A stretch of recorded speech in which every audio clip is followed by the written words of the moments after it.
freestanding press with the ram and the crossbeam. Shit. Nearly burnt my entire workshop down through stupidity, actually, if I'm being honest. I'm not going to sugarcoat it. Hi, I'm Nigel, an engineer with over 30 years experience. Join me on my adventures as I build new, repair old and restore beauty. This is Bleeding Rust. Hello and welcome back to the workshop. So before I tell you what's in this week's episode, if you haven't guessed from the title, I get a lot of questions about, is there actually anything in your cup, or are you just doing it fake to make it look good for the videos? Well, no, there's actually a proper brew in there. It's quite a strong cup of tea, if you can see it. What's in this video? What's in this episode?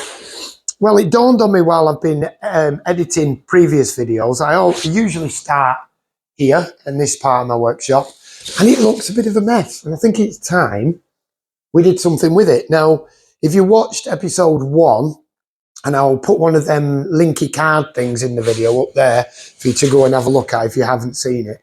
I did a tour of the workshop, and I explained my dad built this workshop from storage containers. It's worth having a look if you haven't. And he painted the back wall. He tried to tidy it up, but I think it's in need of some TLC. So in this episode, I'm going to start modelling the workshop how I need it, because I've got some big jobs coming up, some big projects. Okay, so this is the scene you're most familiar with, where I start most of my videos. I've got my main bench here, and it is very sturdy. It's made of wood, but it's got lots of strengthening pieces underneath it, etc. I made this bench just out of 3x2 wood that I happen to have. And this is actually checker plate upside down, so the smooth end upwards. Yeah, it's a bit of a crime to be using aluminium checker plate for that, but it's what I had. So, you know, I had plenty of it, and I've got a little bit more. So what my thought is, instead of this bench being so deep, because what I also realised in most of my videos, I'm using this front end of the bench and not the back end. And then just stuff ends up getting piled up at the back of the bench, and I'm constantly tidying up.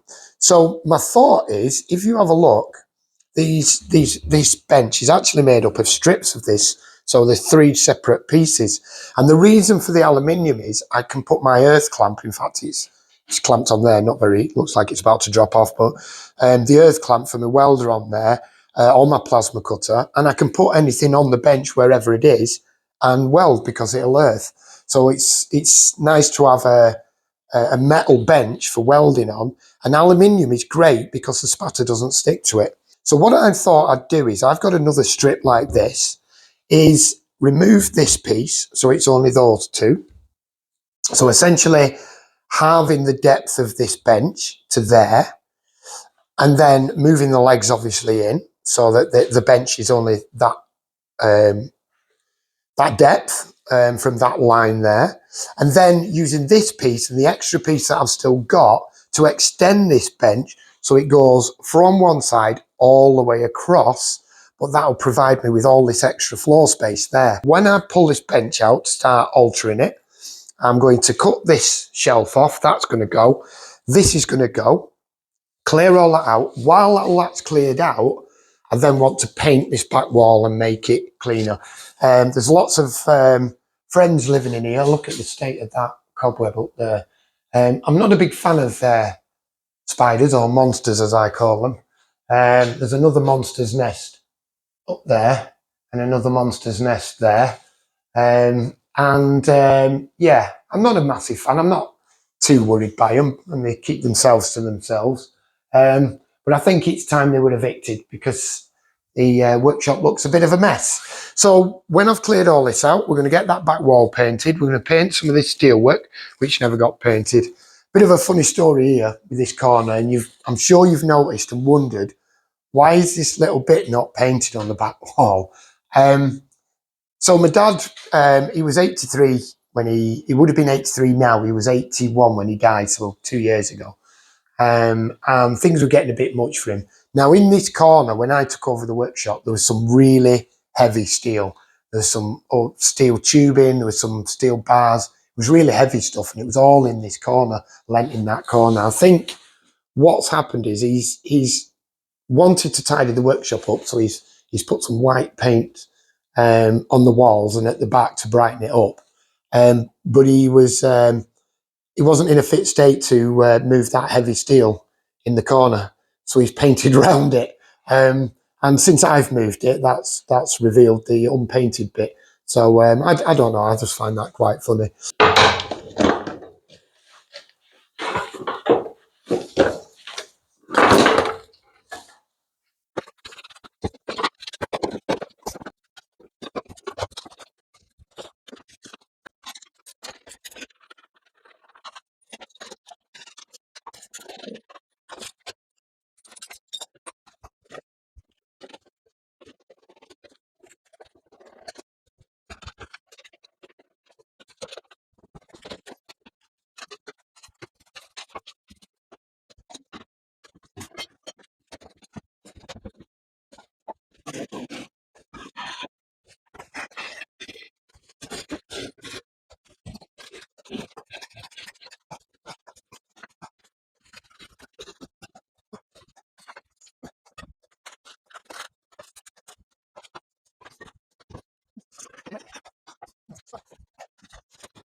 So I'm going to do this one, slide it back, and then I can get a measurement of where I need to move this to.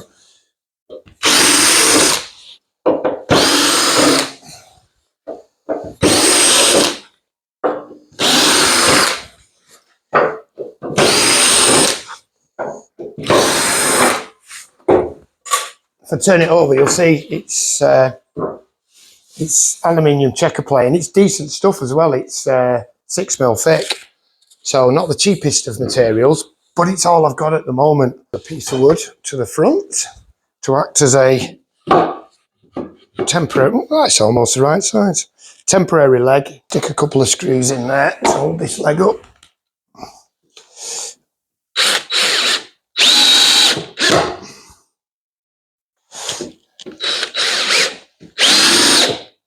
Unbolt this leg first, and there's a few screws in it. Essentially just move this leg to there. That's my plan. See how that works out. Okay.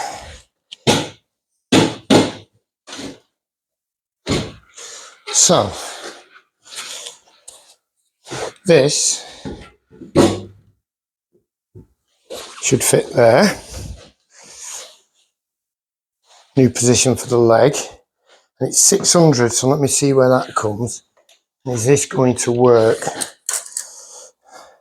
So 600 overall. That means that leg's going to be sticking out slightly. So what I'm going to do is I'm going to swap these legs. The way I made these legs originally. Show it, yeah. See, it sticks out that much on that side, only that much. So if I turn it so it's that way, the leg will work, but that becomes that side and that side becomes this side. And then that essentially then I'll be able to get that 600 so that the bench is flush at the front. I'm just trying to work with what I've got because I don't have a lot of money to be buying loads more wood. I'm trying to use what I've got.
Right, carpenter I am not.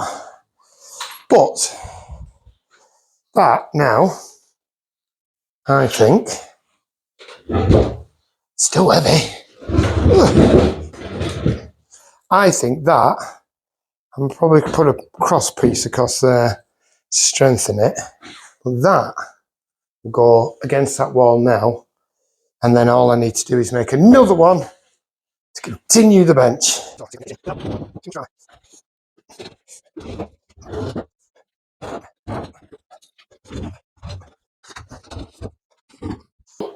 I cut down the bench and it's now, I'll try and get an example of how wide it is if you can see my hand. But well, you can see from my welder, it's now, so I could fit welding equipment on there, any other equipment, but it's more than deep enough to have a vise and work on it. And I think this bench is fine the way it is. So what I'm going to do now is I could leave that, but it looks scruffy. If we're upgrading the workshop, let's do it right. And I want the bench same level all the way across. Look at the size of that monster up there, spider. I'm not a big fan of spiders. And that bugger there, I mean, I'm not overly scared of him, but he's a he's a beast. Look at the size of him. Oh, can you hear him growling? I'm sure I can hear him growling. Anyway, it probably don't come on the camera how big he is, but yeah, enormous. So yeah, so part of it will be evicting these guys. I think he lives in that big mansion there. That's where he lives, and he's probably going visiting his mate that lives in that mansion there. Yeah, so they've got to go. They've got to be relocated, I think.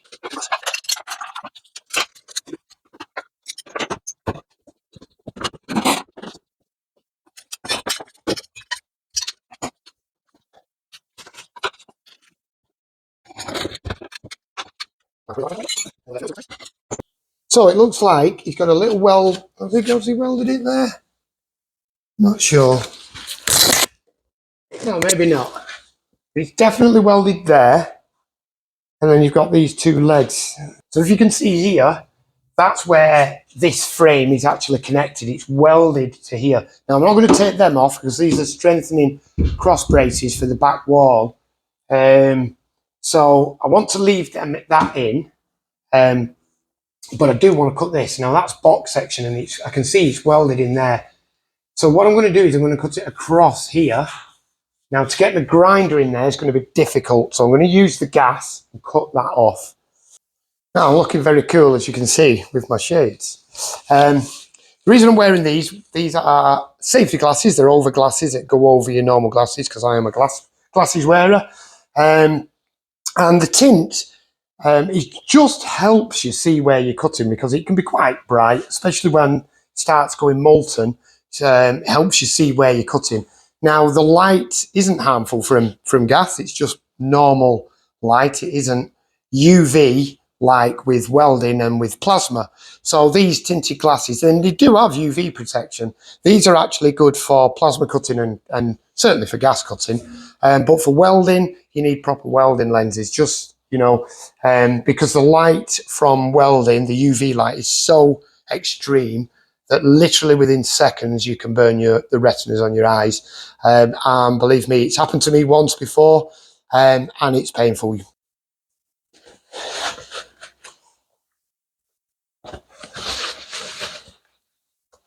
And I've got my spark lighter. Yep. So I'll add the flammable gas first.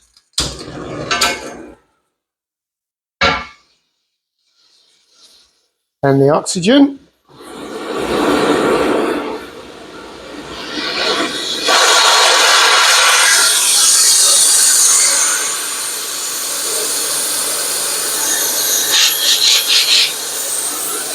Enough.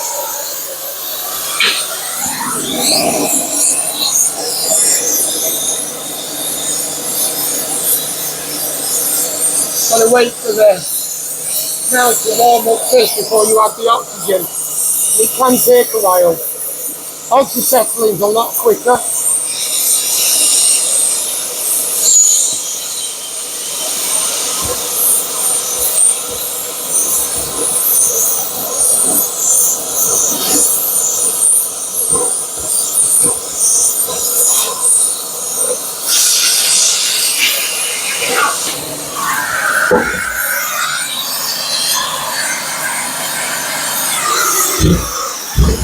There, we got it. I can see it now.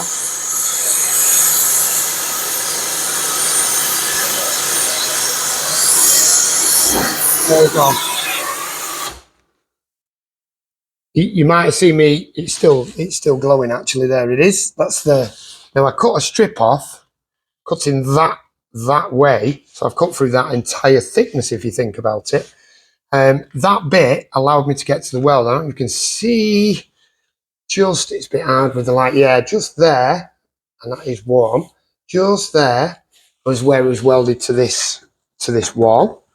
And I've cut right through that box section there. So this piece now is loose, and I can pull that out and get it in the scrap, and then we've got our area clear then. Put my gloves back on because two ends are hot. I don't want to make a mistake. Accidentally grab it. So this can now go in the scrap. Let's get the big boy on it. Yard brush, as they call them. We've got to take this off first as well. And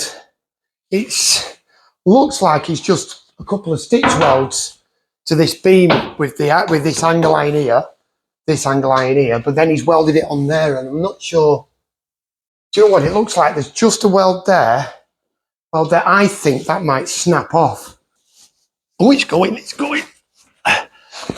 Welds are strong, but not against themselves. So this got like, I don't know, 20 mil of weld there, 20 mil of weld there. And against, if you twist against them, towards the weld itself, there's not a lot of strength in a weld. But them 20 mils of weld will actually lift a ton in weight. But I twist it like that and they snap off. And that is a lovely piece of 100 by 50. In fact, is it 150? It might be 150. Where's my tape measure? That's a lovely bit of box. I shouldn't get so excited over scrap material that I find, but where else am I going to get a really nice piece of box section like that? 120, an unusual size. 120 by 60 it is. So oh wow. I mean, look at the size of that. I could potentially make a totally freestanding, because I was thinking of a bench-based one. Freestanding press with the ram and the crossbeam. Shit. Freestanding press with the ram and the crossbeam. Shit. Nearly burnt my entire workshop down through stupidity, actually, if I'm being honest. I'm not going to sugarcoat it. I'll show you on the floor here, the fell out of breath for running for the fire extinguisher, which is there. So this is the other unit, the right-hand unit from my workshop. And it's currently being used by the next door neighbour to my stepmom. to keep some of his building stuff in, just stuff he didn't use very often. And so I'll show you where I was when I noticed. You'll probably notice from the video, I'll probably leave it in the edit, where I suddenly shouted, shit, and ran off. Reason being, I'm stood here, and that is, I had my tripod there, and I'm talking to you guys. And as I'm doing that, as I'm talking to you guys, I noticed up in this corner, just up here, some cables go through the wall. Just there. Cables go through the wall. Zoom in. Just there into the next door unit for, so that it's got power. It supplies some power to the next door unit. And smoke was coming out of that hall. And what I've noticed since is this wall's actually got darkened where the metal's got hot and it's burnt the paint. It's cooling down now, which is good. But all from just cutting that weld there, cutting that off to release this, I should have gone in next door and checked what was in next door. From what I was aware, it was just a few tools like spades and shovels and stuff like that. But what was actually in that corner on the shelf, I'll show you now inside. I'm not. It's still burning now. It's very tinder dry Hessian sacks. It was a big bundle of them tied together. And I'll go inside. You'll see this is where they were. They were on this shelf. And you can see scorching. A lot of that's just actually the ash from it, but it was lent against the wall, and that is the ignition point. That's where I'd cut. That hot spot there must have got hot enough to hit the flash point of that Hessian sacking, and it's set on fire. It's probably smouldered first, then set on fire. And luckily, with it being so, with the material it is, it smokes a lot. So that smouldering and smoking is what I saw coming through this hole here. When I opened this up, it was absolutely full of smoke, and I couldn't see any flames. As soon as I got further in, because I knew where it would be coming from, it'd be from that corner where I was doing the cutting. So I knew where it'd be coming from, so I got in there, and straight away I could see them on fire. Got my fire extinguisher, extinguished it, and unfortunately my fire extinguishers are all CO2 rather than, if I'd have had a foam one, but I don't really have that kind of issue here. CO2 is usually good enough or great for it, and it can be used multi-purpose. That's why I got CO2 fire extinguishers. If I'd have had a foam fire extinguisher, I probably could have put that out with fire extinguisher and it'd have been right, but put it out with CO2, starved it of oxygen, the flames went down, and then as soon as the fire extinguisher had stopped, the flames kicked off again. So with me gloves, I had no choice. I've had to grab hold of that lump of burning sack and drag it outside. It didn't look as bad as it does now on the floor, burning away. It goes to show some important safety stuff that you must always think about, especially with any hot working processes like gas cutting, grinding even. Grinding it's harder for it to set things on fire, but it still does. I think of, there's a couple of things that you do is, one, make sure that the area is clear of flammables, which I thought I'd done because I'd moved the wood from underneath and everything else. I'd failed to consider what was on the other side of that wall, which was my mistake. And again, not sugarcoating it, it was a big mistake and almost cost me my workshop. I don't mind showing you guys this because anybody can make a mistake, and especially because I was concentrating on doing my video and talking to you guys, my eye was off the ball there and I made a mistake, and it, like I say, could have cost me my workshop. The other thing is the importance of fire watch. When you're doing hot work processes, you should always have a 1 hour fire watch after you've finished your hot work process. You work in any company, like when I'm actually on my day job, we do hot works, there is always a 1 hour fire watch period where you keep an eye on it. You don't have to stand there watching it like a hawk. You have to keep periodically going back and making sure that what you've done hasn't caused slow smouldering to turn into a fire. So you're looking for smoke, the smell of smoke, the smell of burning, and any hot spots. So my plan, I'm going to put a piece of this 4x2 in here, screwed through into the side of this one, only as far as the back of this, so that I can then put a front piece going across the front.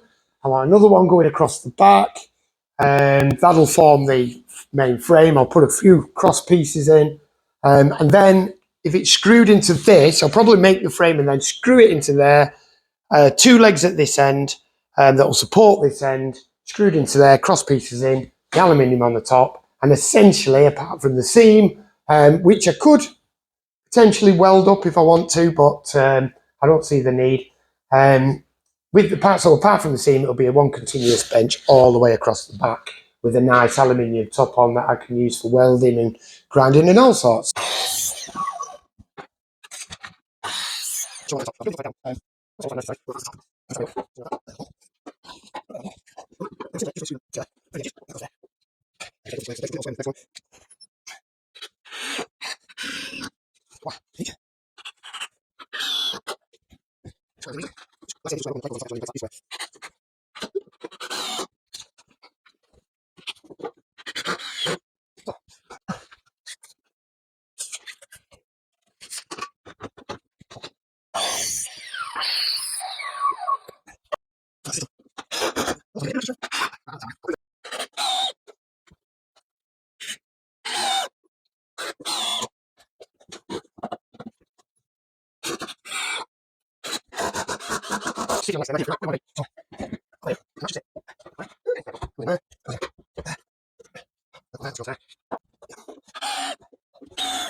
Right, so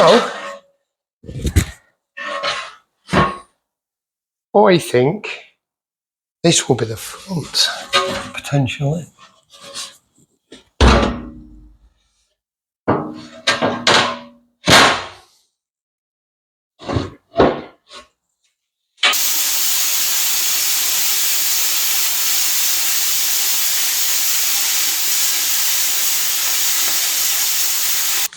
So I've got that piece cut, as you saw there. I used my plasma cutter just to cut a strip off for that bit at the back of the bench. I think you can see that.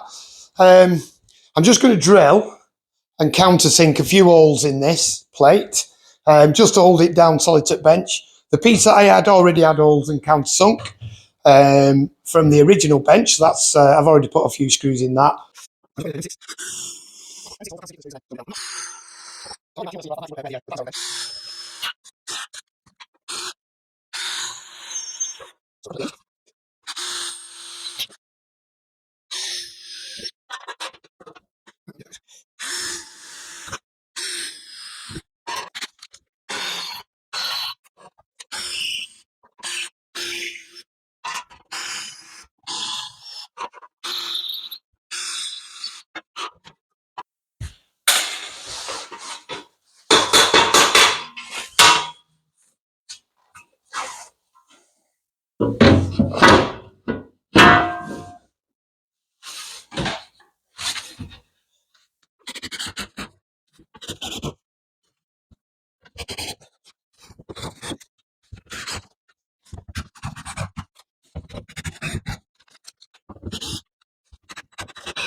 So next thing is to just secure it to this here.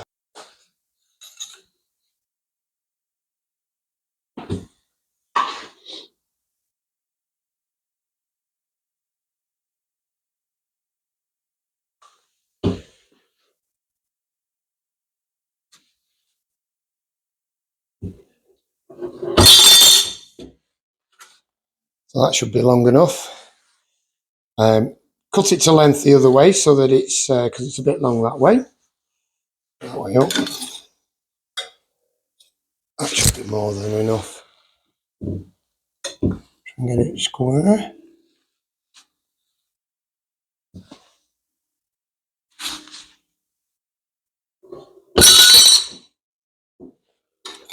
That's my little bracket.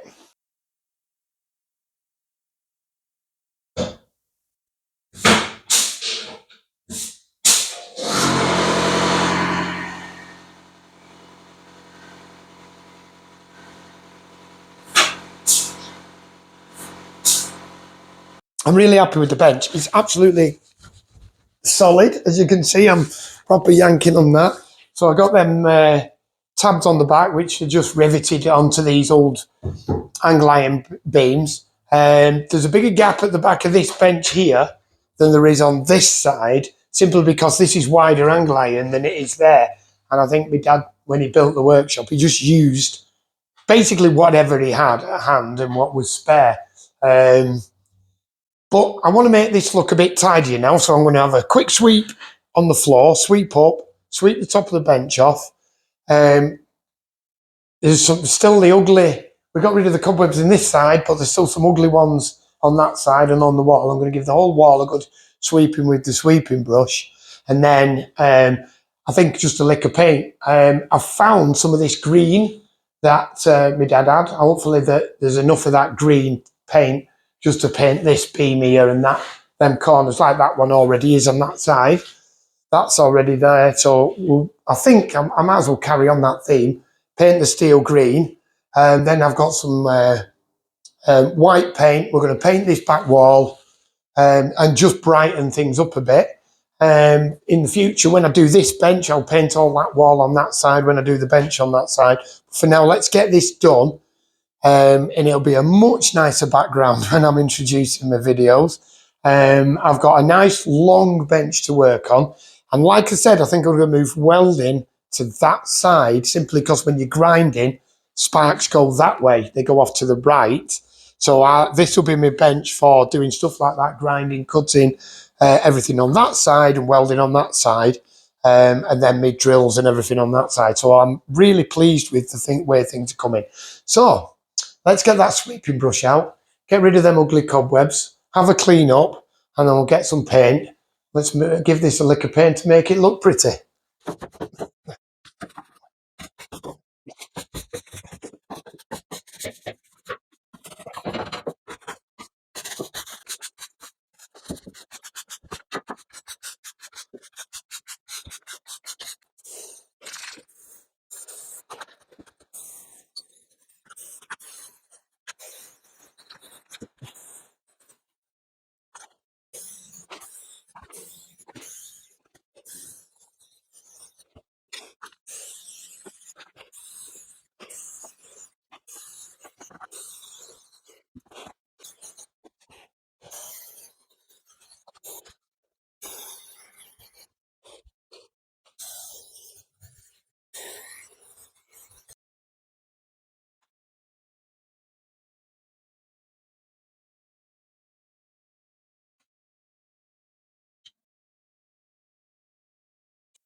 There's a rough side. These panels that he's made the wall out of, my dad.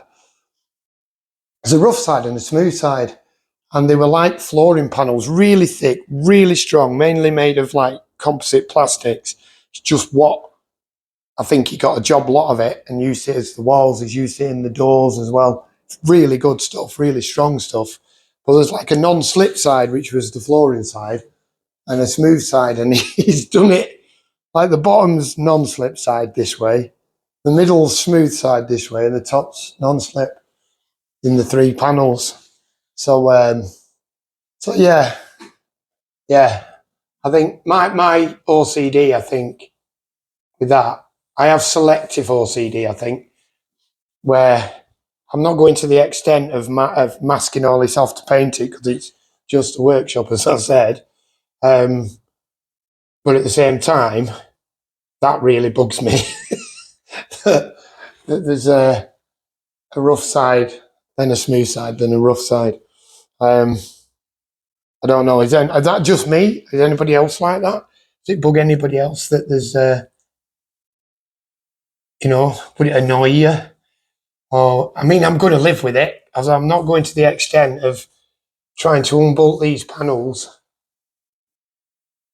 and unbolt these panels just to turn either the middle one or the top ones around. Not to mention, I mean, they're bloody heavy as well. So no, I think I've got no choice but to live with it.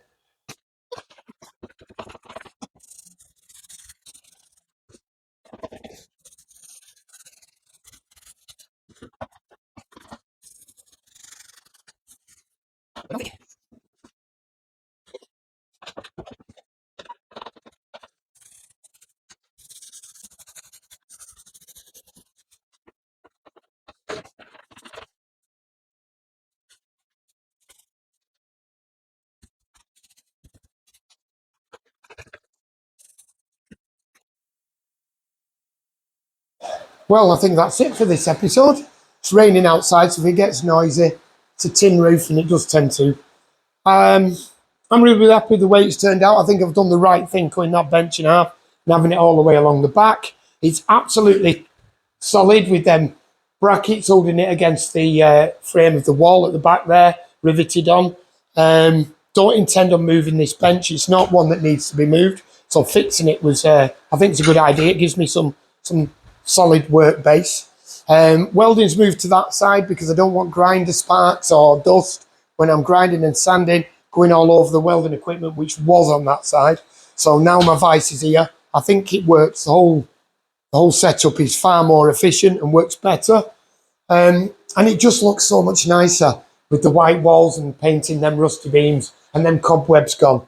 Not just for you guys when I'm doing my videos and I open up here and there's that ugly wall at the back, but also for me because, you know, I spend a lot of time in this workshop and, you know, you want the place to be as pleasant as possible when you're working in it. The nicer the working environment, the more you enjoy the work you're doing. I'm going to paint the rest of the walls, obviously. They're also looking a bit dull and a bit grubby, so I'll be painting them. I've got the bench to do on this side, and then we should have enough floor space. Well, we will have enough floor space to do the big jobs coming up, which is the 2 solar arches to start with for Sailing Melody and one for Pro Marine Store. And that's it. So thanks for watching. Hope you enjoyed it. Please, again, I always say this, leave comments in the comments section on what you think I should do in the workshop. Have I done right? Do you agree with what I've done?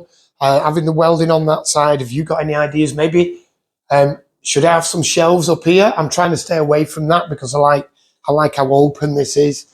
And also that back wall, there are going to be some sponsors, logos and banners on there because I've picked up 2 sponsors. I'm going to tell you who just yet because I'll save that for the next episode.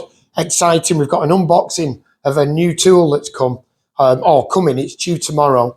And that tool's coming. It's an amazing tool. 2 sponsors have jointly sponsored me on that, as well as a little bit of sponsorship from another channel that you guys know. I'm very humbled by it, but there's a lot of work to do with that tool. I'm not going to tell you any more than that. You'll have to wait till the next episode. But in that next episode, maybe I'll paint a bit of these walls. We'll do that unboxing, and I've got to finish the chain plates for Sailing Melody's yacht. So lots coming up. Thanks for all the subscriptions, all the kind comments. Please keep the comments coming, and I'll see you in the next video.